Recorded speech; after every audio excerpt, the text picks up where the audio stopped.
My good follow nominee will be undoubtedly Ari Chambers. So it's like at Ari Ivory. She is just someone that is such a voice and such a powerful person when it comes to uplifting women in sports. I met Ari back in 2017. And she was helping me with my runway walk. I was walking in the fashion show for the Red Cross. And she was someone that came up, supported me, helped me. I mean, she's helped me not just as a softball player, but also any other endeavor. And I think that she's done that with so many other people. I know she started Highlight Her, which is another platform that helps uplift and elevate the voices and just the athleticism and the talent of women in sports.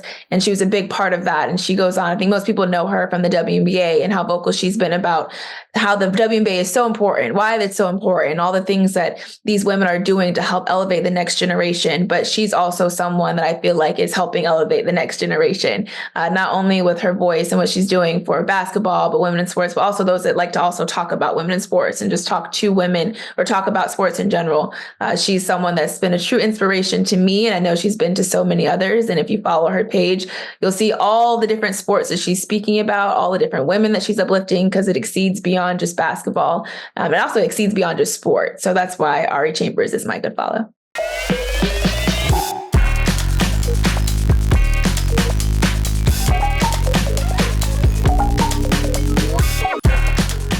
Welcome to Good Follow Episode 1, brought to you by DraftKings. We are so excited to bring you the best of all things women's sports. So what is Good Follow? We are a women's sports show for everyone. We'll take you behind the scenes, talk to your favorite sports personalities, dive into the games and athletes we love, and introduce voices we think you should hear from, our Good Follows. And most importantly, we want to create a space where every level of fan is seen, respected, and reflected. But first, I want to welcome in my co-host, Katie Novotny. Hello, I am so happy to be here. Do you remember how we first met? I remember. Do you remember? You know, we actually have video footage. Hey everyone, I'm Megan Reyes, and we are here in Santa Monica. We're on the boardwalk. I'm going to find some of the biggest women's sports fans and ask them some trivia questions. Let's go. Hi. Hey. Can I ask you, are you good? Yeah. Okay. Can I ask you a quick question? Yeah, sure. What's up? Do you like women's sports? I love women's sports. I freaking love women's sports. I am a woman. I've played sports my whole life. I like to keep everything on me. So like, I got these volleyball knee pads. I want to do a walk-on tryout for the upcoming Summer Olympics. I feel like I could honestly do it. World Cup's coming up. Are you a fan of soccer? I am. Yeah, soccer's fucking sick. I think like I have a chance. I'm gonna DM Alex Morgan in a couple days, see if she would like accept. It's just hat, you know, just like I just want one opportunity. And then I always have my cleats because like I played in high school. I got cut from varsity, but I did play in high school. What else I got in here? Well, I don't have anything for balance beams. I'm working on my balance beam routine. You know, I think it's good to be athletic and get into a lot of different stuff. I can do whatever I want to. Sorry, I didn't mean to swear in front of your beautiful face. I love being active. I love being out. I love like hanging out with my friends in the dugouts, you know, or on the sidelines, you know, wherever you're at. Whew. I can't do that though. And now here we are talking women's sports. The best of both worlds. Who would have thought? But what's good? What's happening? There's a lot of momentum, a lot of buzz going on in the world of women's sports. Today, we are going to talk all things soccer with Christian Polanco of the Cooligans, sit down with the first woman to ever win a Rawlings Gold Glove, AJ Andrews, and all things WNBA with Ros Gold-Onwude and Lucy Rohden. Are you a fan of the W, Katie? I've been a fan of the WNBA since I could wear rollerblades. When I was younger, me and my neighborhood kid friends would blade to Dean's dugout and get all of our basketball cards. And then I would wait when the boys left to go to Dairy Queen, and I would get my WNBA cards. And I was actually home back in Chicago the last weekend, and I was looking for my WNBA cards, and I found my Cheryl Swoops, my Lisa Leslie, my Rebecca Lobo. I mean, the trifecta right there. And they were all in the case. Like, I loved them. Collectors. They're collector's items. I will be paying my credit card off with them if I need to. So you like the old school players. Do you have any current favorite players? Yes. Thank you so much for asking. I thought you would never get to it. I know. Sometimes I'm just stuck in the 90s, you know? But Jewel, Lloyd, Stewie, Aaliyah Boston, Camila Cardoso. I'm a Chicago Sky fan because I love all things Chicago. Your Anyways. says Midwest. Mm-hmm. But also, Taurasi. You gotta love Taurasi. A goat for a reason. 100%. And speaking of, happy Pride Month, everyone. Did you know that Phoenix has like 6 out players? Let's go, Phoenix. It's pretty great to see all the leagues celebrating Pride. And actually, I'm a soccer girly, so to caveat, NWSL, U.S. Women's National Team, that's my thing. And all 14 NWSL teams are having a Pride Night. Oh, that's amazing. Yes. We're making moves, people. We're making moves. It's 2024. It is not 1991. But I was actually at the U.S. Women's National Team friendly in Denver recently. And it was so exciting. At that point, the first win in the new Emma Hayes era. The new Women's National Team head coach came over from Chelsea, goated, one of the best.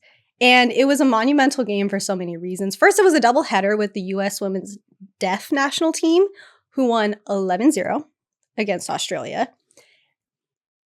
Sophia Smith, Lindsay Horan, Mallory Swanson playing at home in Colorado. Mal had her first goal in 465 days since she had a season-ending knee injury before the World Cup. I will die on this hill. The World Cup would have gone down differently last year if Mallory Swanson had been there. And you're familiar with Denver. I used to live there. 19,000 people were in attendance. Holy, that's almost all of Denver. And so I think it was the perfect testament. Denver needs a pro women's team. Absolutely. I mean, when I was there, there was really nothing to do. That's why I left. Well, up next, we welcome in Ros Gold-Onwude and Lucy Rohden to talk WNBA rookies and league momentum. Then Christian Polanco from the Cooligans is joining us from the soccer tournament in Cary, North Carolina, where $1 million is on the line. Ros Gold-Onwude is an award-winning sports broadcaster covering men's and women's basketball at every level. As a member of the Stanford women's basketball team, she played in 3 Final Fours and 2 national championship games, helping the Cardinal win 4 conference titles as starting guard. Over the course of her career, Ros has covered basketball on the most elite stages from the Rio 2016 Olympics, NBA and WNBA finals to the NCAA tournament. She is a sideline reporter and current color analyst for the New York Liberty. Welcome, Ros. Hey, good to be here. What's up, y'all? We also welcome in Lucy Rohden from the Meadowlark Media and DraftKings family. Lucy is a correspondent for the Dan Le Batard Show with Stugatz. Welcome, Ros and Lucy. Your bio is so much better than mine. Ros, Lucy, welcome to the show. We are going to talk all things WNBA. So, Ros, I'm going to start with you. What and who are you loving to watch right now? I'm just excited that the season is starting back up, and I want to see how it can pick up off of an epic WNBA finals that was electric, that was huge, that was capacity. It was a savvy ticket. All the cool kids were in the building. The games delivered. The star power was there between the Aces and the Liberty, the drama, the pain of defeat for the Liberty, who created this incredible team, and a repeat for the Aces, who have so much chemistry and became personalities that we all loved. The other thing is I'm excited to see how the WNBA builds off of all of the eyeballs and attention that came out of college hoops and the NCAA tournament, and certainly this rookie class that has all eyeballs on them for sure. Lucy, what are you most looking forward to? Well, I love the rookie class. I'm a huge college hoops girly. So to see everyone really translate well so far in the beginning of the season to the next level has been thrilling. But what I'm loving right now is the top is so good. The top is so good. The Sun, oh my God, girls, you are amazing. Just the chemistry between DeWanna Bonner and Alyssa Thomas and Dejanay Carrington, like the way that that team has played, it's hard to see anyone beating them right now, but you know that you always have the competition with the Liberty and the Aces. I just think the level of play, especially at the top of the league, has been so good, and I'm excited to see that continue. So, Ros, you mentioned the rookie class. Besides Caitlin Clark, why do you feel viewership and attendance is up in the W right now? Well, I think in general, the WNBA has been seeing a true understanding of who it is, especially coming out of the pandemic. And I think that was a time where the WNBA really shined as difference makers, as places where they could make big shifts in public opinion. And I think the WNBA started to get really authentic and double down on what makes the league unique and different. The fact that the league is, predominantly Black women and, telling more Black stories and, also that there are different types of expressions of femininity in the WNBA or different types of sexualities. And I feel like in the past, the WNBA perhaps was, or the marketing plan around it may have masked some of that or been more quiet about it or hid some of what makes it special. And I certainly think I saw a shift in the way we discussed players in the W coming out of the pandemic, and that authenticity, like also I feel like we used to tell the stories like, these are the good girls of the WNBA, or the nice girls. And now we got villains. We got people of all sorts of personalities. We got shit talkers. Can I say shit? We got trash talkers. We got physical players. We do have, players that pull up from anywhere. We got the fashion girlies. We got, as Natasha Cloud said, they got the poppies. We got the walk-in, where it's all of that I feel like it's being embraced. And it's making the league much more compelling to watch. The game itself also has absolutely elevated. The product is great, but I also think these women, these players on the court are captivating, and that's actually being focused on a story told around now. Period. I don't have extra thoughts on that except, yeah, period. So Ros, and we're pivoting subjects here a little bit. Mm-hmm. You mentioned your work with the New York Liberty. Obviously, that includes covering and knowing Stewie. So I want to know your thoughts on the new Unrivaled League. Oh, the Unrivaled League is very exciting. I'm not surprised. Very brilliant entrepreneurial minds in Nafisa Collier and Brianna Stewart coming together and creating this league. An incredible investment opportunity. I'm like, how did I miss getting in on this? But I feel like, as more eyeballs and attention are on the WNBA, there's more people who are grabbing out of the pie and wanting to invest and wanting to make a play. And I'm like, why not the players themselves? Why not it be Brianna Stewart and Nafisa Collier leading the way, and also making sure that not only are they padding the pockets of the players in there, but also giving them a piece of the future, giving them equity. I mean, they made headlines for a 3-on-3 league. They'll be playing in Miami, which I love. I love Miami. What you think about Miami, Lucy? No comment. Marshawn lynching this situation. I didn't mean to put you on the spot. Lucy had revealed earlier she's not crazy about Miami, but it's the worst in the world. Oh, I hate Miami. See, I am on the other side. I'm a Miami girly. I love it. I'm at we Art could switch. Puzzle. I am loving it all. I'm like, how far can the Heat go? So I'm so excited. There's some women's basketball excuses for me to be in Miami now, and or hopefully.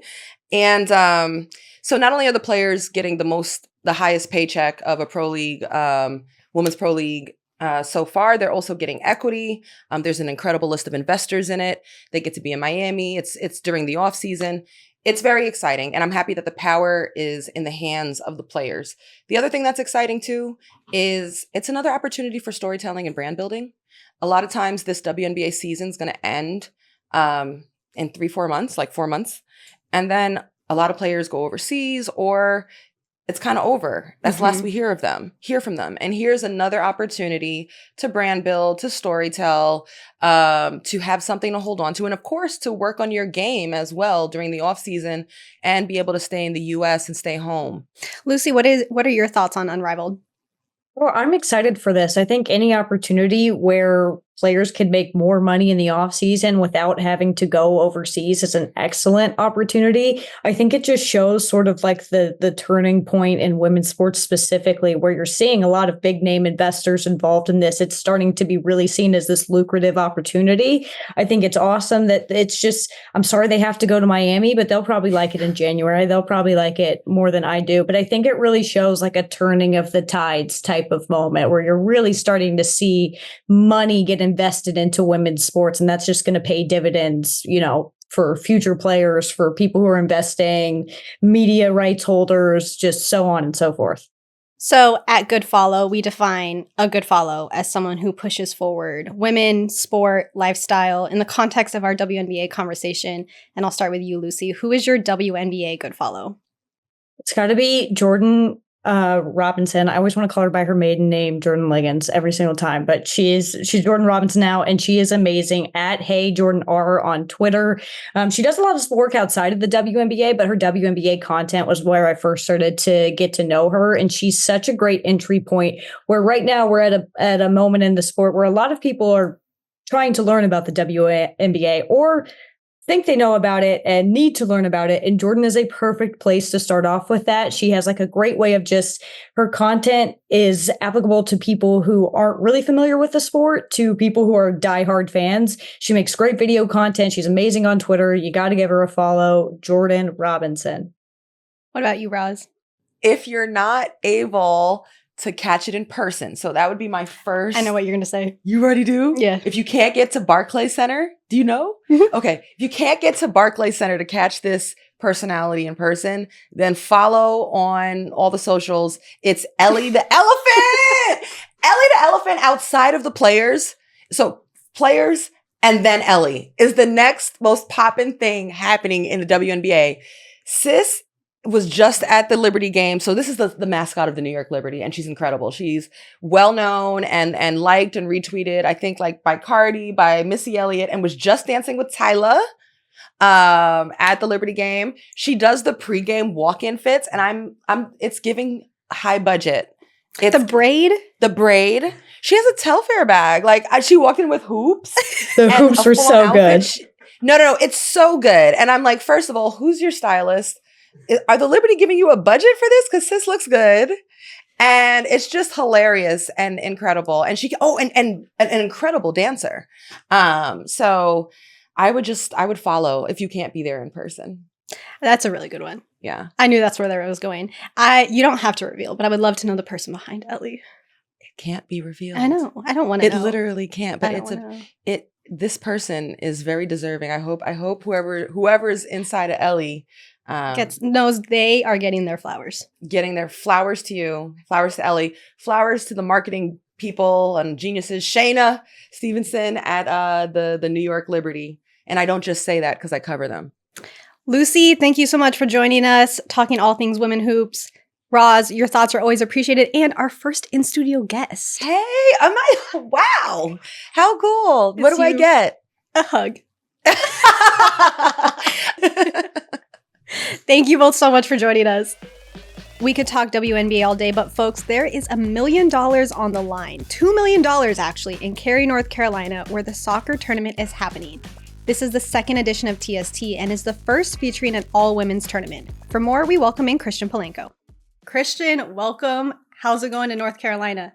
It is popping right now. I am here at Wake Med Soccer Park, the home of the North Carolina Courage. And we did our media day. And so I'm getting to connect with all these legendary soccer folks. It's been dope. TST, it's been a great start. So for those who aren't familiar with TST and the structure, can you give us a quick 101 on how it's set up, how Sure. it's going to go? Like, explain this to me like I'm explaining it to my Filipino immigrant mother. Okay, well, happy to. So it is a 7v7 tournament. There are 48 teams on the men's side. There are 8 on the women's, or 12. Eight on 12. Okay, so and each division, the prize is $1 million. And it is a tournament where so it's 7-7. The games are very, very fast. The main sort of hook and very exciting aspect that's different from a traditional match of soccer is the target score. So essentially every game has to end on a goal. So as soon as time runs out, they say that you need the team that is leading needs one more goal to win, or the team that is losing needs to reach that one other goal that their opponent is trying to reach. So if you're down 5-3, you can win 6-5. So you always have an opportunity to win.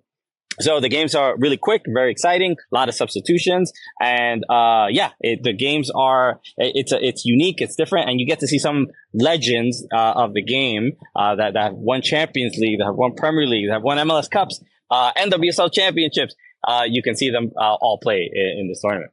Well, it's awesome that there's equal prize money, like you mentioned, both on the men's side and the women's side, $1 million on the line. So if your team, Summer of Soccer, if I'm correct, were to win / when you win it all. Exactly. Christian, what are you doing with your piece of the pie? You're welcome. We Thank you, because I was going to correct you, but I'm glad that you did it. It was just like instinctive, because you're like, I don't want to disrespect the guest. He is a professional athlete and making his debut. Why would I suggest that he's not going to win? He plays on ESPN. We can't disrespect him.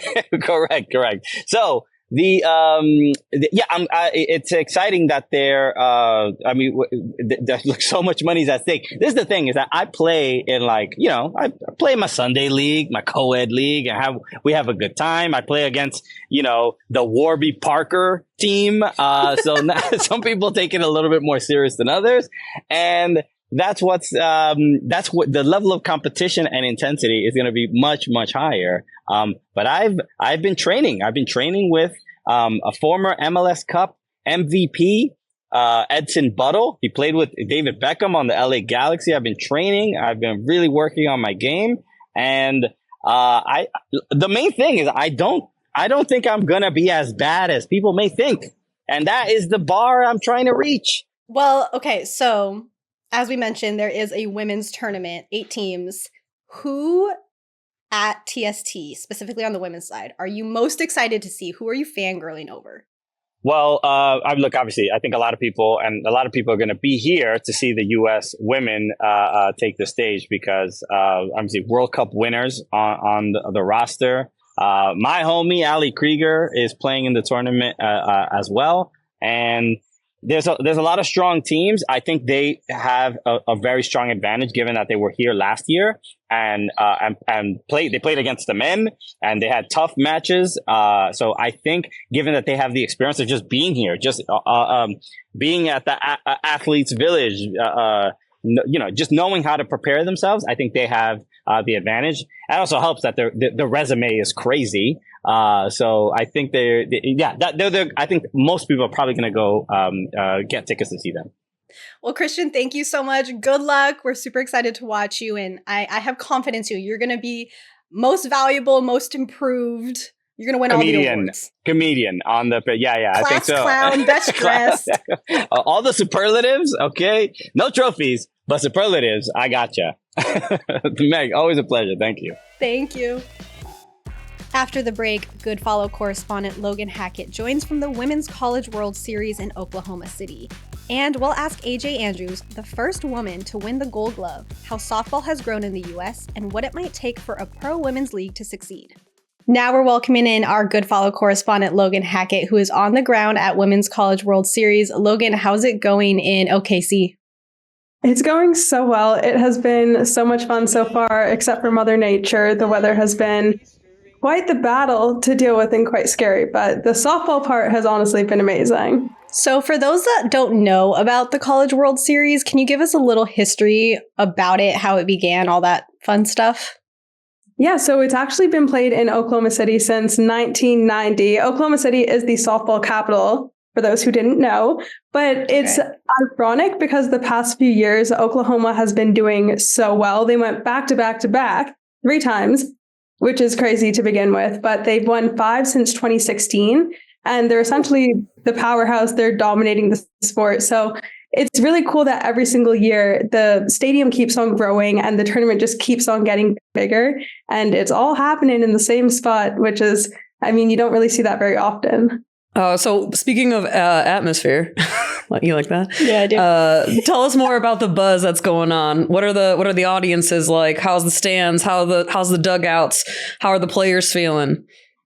It's unlike anything I've ever experienced. These fans might be the best fans in sport. UCLA has the craziest fans. They're dressing up. They're going up and down aisles, chanting. They're obviously tailgating before, but their tailgate is a party. And wait, what are the chants? What are some of the chants? Are there some of the classics of the GOODEYE? Good eye, good eye, good eye. Way to watch that ball. Way to watch that ball. Way to watch it. Way to watch. I'll keep going. And something like that. Please or stop her. She's speechless. You left her speechless. Logan's like, I haven't heard any of those chants. It's mainly like, go UCLA. No, that's not unique enough for me. I got to get down there. The dugouts do have really cool chants, though. Like one of them, I think her name is Kendra, and they'll be like, hey, go Kendra, go and they're all like, okay. Oh, heck yeah. There's a Sexy Red walk-up song, and they're all singing it and like, bow, bow, bow. That's like rated R. That's amazing. I mean, I'm used to like my grade school, like high school days of, or we want a single, just a little single, SANGLE, single, single, single. And then it goes all the way up to, we want a home run, just a little home run. And then every parent is like, can you guys please just play the game? Well, it is 2024, and instead of that, we get Sexy Red. Yeah, we get Sexy Red. I'm gonna start singing Sexy Red just for when I get into the shower. It's so cool. I feel like all the fans know the walk-up songs, and especially the Oklahoma ones, because there's so many Oklahoma fans, and they're doing like jazz fingers and everything. But the jazz fingers. Yeah, it's really cool. But actually, a cool part with the fans is that the team that wins, the fan section is right behind the dugout. So when the team wins, they go and interact with the fun. And there's like the Gators do like a Gator chomp. Oklahoma goes Boomer Sooner, and like I just love to see that interactive part because I feel like you don't really get that in any other sport. Well, I know you're focused on softball, but you also cover a lot of other sports for us, and there's a lot going on right now. Starting with, can you tell us a little bit about what's going on at the French Open? We're in one of like the most exciting and chaotic times. I kind of want to say a big three. Right now, let's consider them the big three: Iga, Arena, and Alina. And they are pretty much in every single final or quarterfinal going up against each other. It's guaranteed at this point. And they're just going back and forth, like trading wins here and there. A lot of the times in their speech afterwards, they'll be like, thanks for another loss, or thanks for handing me this win. And Coco Gauff is right on the brink of that. She's starting to kind of come more into the mix, but to kind of see a new winner and the same faces in the finals every single year is really fun. And the French Open has pretty much just been a great display of that. I also saw Coco Gauff has been critical of the match times. Do you have any latest news on those? Yeah, so I believe another one, Ons Jabeur, came out and pretty much said the same thing as Coco, that these matches are running way too late. And when you look at it face value, I mean, it looks like they finish at 3 a.m. But when you take into consideration, they have to shower, they have to get ready, do media, then recovery, get something to eat, and then somehow wind down and go to bed. You're not getting to bed until like in the morning.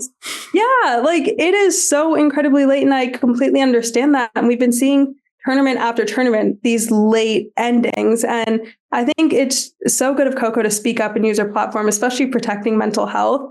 I love that she's doing that. And now you're starting to see more people follow suit. So I think it's a great way to make a change. And I think a change is coming.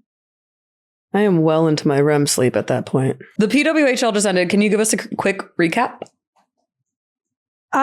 The season has almost left me speechless considering it's the first season. There is so much talk. It might just be because I'm Canadian and we kind of revolve around hockey, but there's been so many young girls like going to games. They've been selling out arenas. They broke a world record. And then to have the finish that they had on top of that was insane. And if you don't know, the first place team, which was Toronto, gets to pick who they play in playoffs. And they picked Minnesota, who was the last team in. Then Minnesota proceeded to upset them and then upset Boston to become the first team to win the trophy.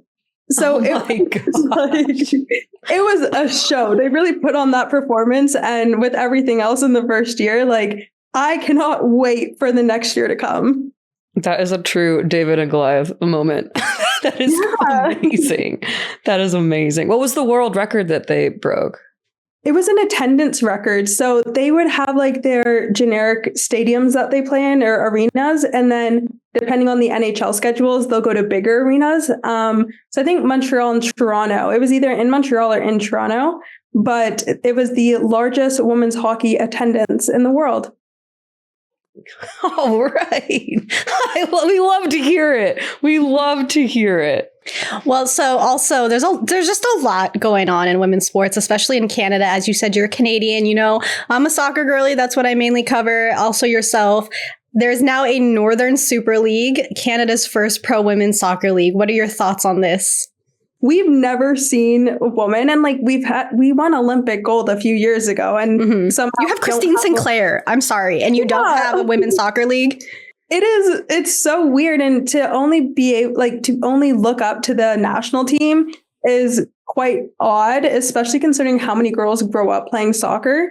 So to have that team there is going to be very special, and it's really exciting.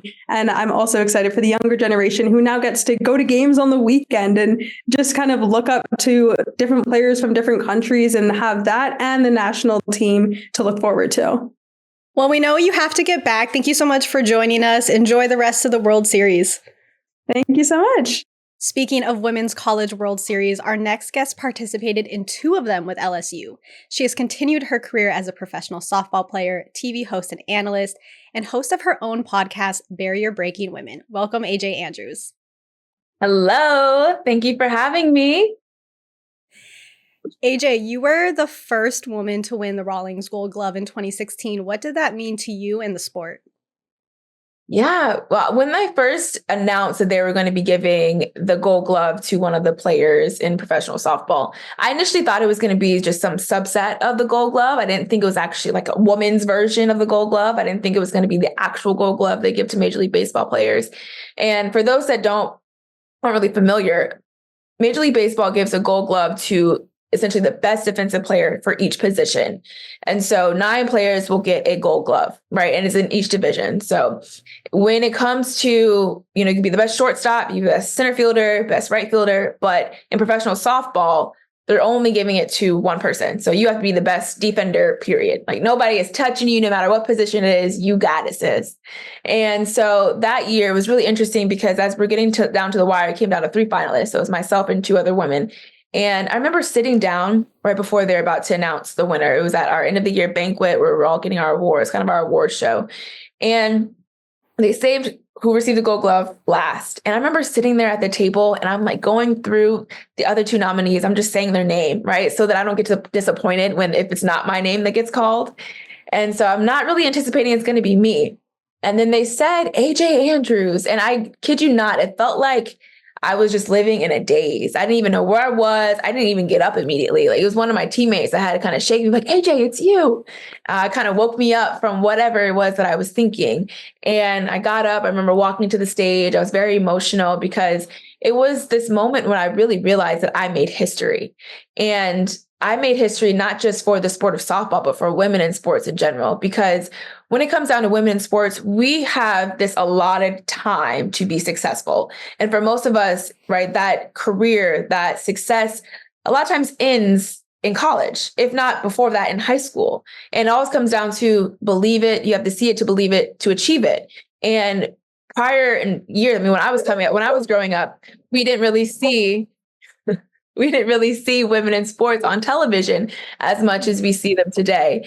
And so for me, when I won that award, I really realized that knocking down that glass ceiling was the ability to where like I walked through this one door and now led to so many other doors that not just softball players can enter, but other women in other sports can enter. Because when one of us wins, when it comes to women in sports, when one of us makes history, it gives the power to so many other of us to do the same. And so for me, it was this amazing moment to realize that dreams were now going to be getting bigger for softball players. Softball players would now dream to win a Gold Glove. Softball players will now dream to be a professional softball player. It goes beyond and bigger than just being a college athlete. And I felt really proud to be the spark for that. I felt really proud to be one of the people that were really pushing that initiative and really pushing dreams to be bigger and to know that nothing is impossible. Impossible is simply just a dare, not a declaration. And what isn't achieved today can be achieved tomorrow. So to me, that was the power of it. I feel like I'm going to cry. That was so inspiring. I could have killed to have someone like you to watch growing up. Holy smokes. I played when I was younger and in high school, and like we didn't see women on TV ever, and except for like Jenny Finch was like the one, right? It was like she was the one, and it would be to have more people and women paving the way. Oh, I'm gonna have a kid just so I hope it's a daughter, like so she can start watching women's softball. Yeah, and just get fired up. I say the same thing. I just want my little girl to just know that she can she can achieve anything she wants. She can kick all the boys out of the field, do whatever she wants to do. And she's capable of all these things. I just want to raise I don't know if I can cuss, but a BA is what I want. Yes. BA for all. So can you tell us how you got into softball? Sure. Yeah. So I played a lot of different sports when I was younger. I was an avid soccer player. I ran track. I was a cheerleader. I still got my toe touch to this day and my back flip. But, I think softball was like one of the last sports that I picked up, which is so interesting because it's the one that stuck. But I'm from Florida. And so the grass gets really dewy in the springtime in the morning. It's a lot of the humidity and the mixture of the air and the heat. And so I remember going out and playing, and one of the balls that I dove for, first time I ever diving for a ball, I slid like a really long way as if I was on a slip and slide. I mean, at this point I'm like 12 years old. And so I thought, oh, wow, this is fun. I get to go out and play slip and slide all day. Okay, I'm sold. And, soccer, you're running back and forth all the time. Track, running all the time. Cheerleading, you're always moving, always standing around. In softball, there was all these different lulls. There's ebbs and flows of the game. And to me, that was just really beautiful. And there was no other sport where I could scream at the top of my lungs, all these different cheers and just like tell people what to do. And like, pitcher's gonna walk, or just like Daddy taught, or like, you don't have things like that in any other sport, right? So to me, it's all of that mixed together that really made softball a sport that I really loved. And I don't know, softball was just the one that went the long haul, going in and playing high school, and then I got a scholarship to go play at LSU, and the rest is history. I need to know what your favorite cheer was, because I have mine. My favorite first. I have a few, but I would say in college, I really liked the cheer where we did. Did you see that? No, just missed it. Or then it was like, can we help you? No, just looking like on a ball that was a strike. If you swung and missed the ball. But then, definitely pitcher's gonna walk, or just like Daddy Totter's up there, and they're, holy cow, that was foul. Move it over. There's a lot in the bucket. Did you guys do the GOODEYE? Good eye. EYE I do. I mean, just like, what were we doing? It was just making up stuff. Mm-hmm. Did you play? I did. I played. I was going to say, the good one. I know the good ones. I played, my sister played, my dad wanted us to be all-stars. I was not. But it was so fun. I still play every Sunday. I do a pickup game with all my friends on Sundays, and it's like, it makes me so happy. Like, just the smell of the outfield still gets me so excited. It's so true. Like, the smell of the outfield, the fresh fertilizer, the dirt. I know. Like, who would have thought you would miss things like that, And right? then but it really is special. Like, all of the elements that go into playing the sport that you love, that, most people kind of think as nuanced or don't even think about at all, that really become an integral part of why you love the game. What would it take to have a successful pro league in the US? Yeah. I think that it's crazy because, softball is huge. People love watching college softball. It is one of the biggest highlights towards this part of the year that people are really tuned into. I mean, the ratings for college softball only continue to scale up, even sometimes be bigger and beyond what the men's World Series looks like, even beyond Major League Baseball. Like, more people sometimes are watching college softball than they're watching Major League Baseball and men's college baseball. But I think where it tails off were professionally, it was for many years, you just didn't know where to watch women's softball. There was just, the marketing wasn't there. You weren't able to really see professional softball on television. And so I remember a lot of times when I would tell someone I'm a professional softball player, like, oh, I didn't know that was a thing. And, as much as you want to be like, well, why didn't you know that was a thing? I can't blame you. Where would you find that? How would you know it's a thing, right? Again, see it, to believe it, to achieve it. It goes beyond just young softball players. Extends to the people that want to watch softball, that like softball, but have no idea where they can. And, I think now there's different leagues. So there's Athletes Unlimited. And that's a league that primarily plays in Chicago. And so they're more televised. But then there's also a league called the WPF, Women's Pro Fast Pitch, that's not as televised. And I think what it really is going to take is everyone coming together, right? It's already when you have a league or leagues that are very hard to find, or people don't really know exist, or they're learning about their existence. It's very hard to keep up when you're like, oh, there's two? Okay, so then where do I watch this one? Okay, so then when do I watch that one, right? Versus if everything was all together and there was one league and people could really follow every athlete, their favorite softball players from college on to professional softball, it just makes it easier. And when it comes to, nowadays, things have to be easy. Things need to be accessible for people to do it, right? We have short attention spans. When things get a little overstimulating, it's kind of like, okay, I don't know what to do.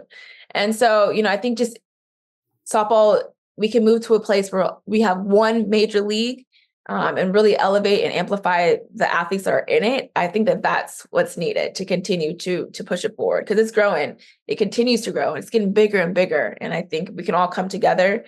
It can be just as big as college. Can softball learn from the WNBA and the WCBB to increase attendance and viewership?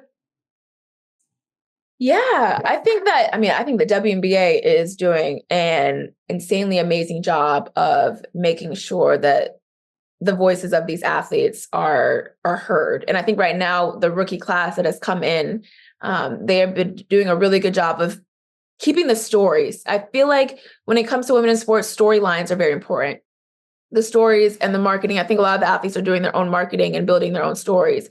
And right now, regardless of what story it is that you've latched onto, you are attentive to it. You are intrigued by it. You are following it. And so whether it is Caitlin Clark, whether it is Angel Reese, whether it is Cameron, whether it is Diana Taurasi, whoever it is that you're following, I think that people are really latching on to the fact that the story is there. And they want to know more about it, but they also want to watch these talented women, because the stories from college have now moved into the WNBA. And I think if we can have the same, those same stories are in softball, they just don't transfer over to professional ball. And so I think we just have to transfer those same stories, but also continue to be unapologetic. I just love the way that women in the WNBA are so unapologetic about who they are, what they stand for, what they're doing, how they play, the way that they are really pushing for equality, equity for women in sports. They are the voices. I feel like they're the leading voices for change when it comes to women in sports. Also, U.S. Women's National Team. But I really feel like the WNBA is at the forefront of so many issues that happen in this country, whether it be in sport or beyond. And because of that, there are people that are just extremely inspirational, and they really move the needle forward in really any category that they touch. And to me, that's extremely empowering. And I hope that softball can be in a space where we want to also do the same and have the confidence and feel the empowerment to do the same. So I think the WNBA is inspirational on so many levels beyond just sport. And I think all leagues, not just women leagues, men as well, really could do well following suit. Yeah, I think it's a really good role model as a league for other leagues and people like us to start sharing stories like this, right? So we can make people care about the athletes that are doing these amazing things. And we can't expect people to care about things that they don't know, right? So the more that we elevate people, and the more that we elevate these women and we elevate these athletes, the more we can get people excited about softball. We know people are excited about softball. That we've been around forever, but it's time, and we have a great example of how to do that. And I think it's just really coming together, like you're saying, and raising everybody up at the same time. Yeah, and just talk your. Can I cuss or no? Sure. Talk your ish. Guys, pop your stuff. I love Sam Shao that came. She plays professional softball now, and she played for Oklahoma State 2-3-ish years ago. she got a lot of slack because she did a bat flip, right? She would hit a home run, she'd do this big bat flip, and people were like, oh, respect the game. Da, da, da, da, all this nonsense. Like, to me, I just think that's just the silliest thing. Express yourself in however it is that you want to express yourself as a player. Be big, be loud, be unapologetic. I think this notion of respect the game, or this notion of the way the game should be played, all these different narratives that I think many people come up with when it comes to baseball, softball, but specifically softball. I think specifically women in sports, right? I think women in sports are critiqued a lot more about how we should perform on the field or on the court than men are. You know, when it comes to being emotional or when it comes to being passionate, we have a very strict line that we get to walk or before we are over it and we're doing too much, or we're too emotional, or we're too dramatic, or we should just shut up and play, whatever it may be. There's so many elements to it that I think that for me, Sam Shao was such a cool shift in that, because she was being unapologetically herself. And she said it. She's like, I'm not going to stop. She's like, I get really excited. I'm trying to pump my team up. And if I hit a ball 500 feet, yeah, I'm gonna pop my bat. I'm going to bat flip. Like, that is what the game is. And I think more people just need to come out and be like that. Like, have that confidence, have that excitement. Don't be so careful and don't worry. And I think if we see more people and more of the personalities of the players, I think that that's also going to be another element that really helps people become fans. Because to be honest, if you're just now starting to watch a new sport, softball, right? You've just become privy to the game. You probably become a fan because there's a player that you really like, or there's a team that's really dominant. And there's a reason why you latch on, or a reason why you're attracted to that player and or team. And so I think that being able to have people be more flamboyant with who it is that they are and kind of go out and not be careful, I think that's another way. So I think just also being unapologetic. Yeah, and I think we need role models like that. For like, women are kind of taught to be quiet and to kind of sit back, right? And so we need to see that to let us know that it's okay. We can express ourselves. We can be excited. We can be all these things and also a amazing athlete. We need to see that full package. And so does everybody else. Yeah. I mean, there's so many different personalities in the game, right? Not everyone's going to be a Sam Shao, right? Not everyone wants to bat flip. That's fine. But if you do, you should, right? If you're someone that's loud and screams, you should be able to do that and not feel any heat for it. If you're someone's quiet that just likes to put their head down and play the game, dope. You should do that.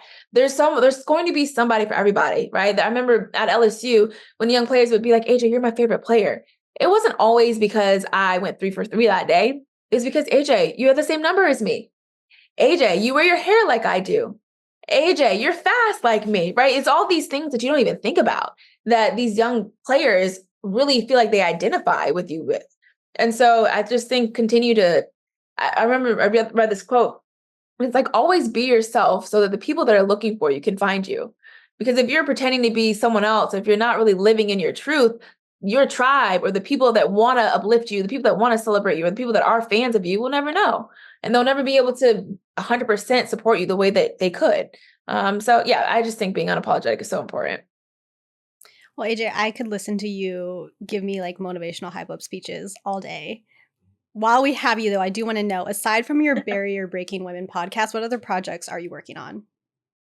Yeah, so outside of Barrier Breaking Women, which is a podcast that talks to women that have broken barriers in and out of sport, really in any field that they are in achieving. And I was really sparked by that from winning the Gold Glove, and just wanted to hear the stories of other women that have knocked down glass ceilings and the barriers or the adversities that they had gone through in order to achieve that and what they're doing now.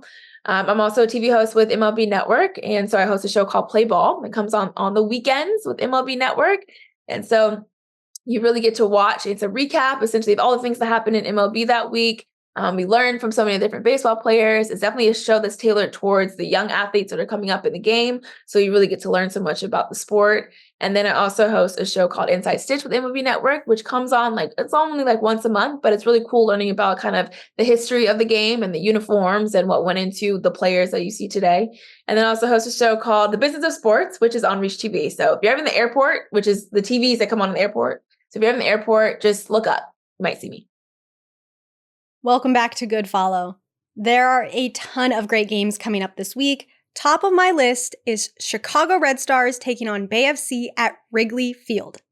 The Red Stars will host the first ever NWSL match at Wrigley Field at 6:30 p.m. Central on June 8th against expansion team Bay FC. This is the first professional women's sporting event held at the ballpark since the All-American Girls Professional Baseball League played there in 1943, aka the team from a league of their own. Okay, everyone, that's going to do it for episode 1. You can find us on social media at Goodfollow Show, and remember to tag us so we can see you supporting the women's sports you love. Goodfollow is brought to you by DraftKings and Meadowlark Media. We'll see you next week.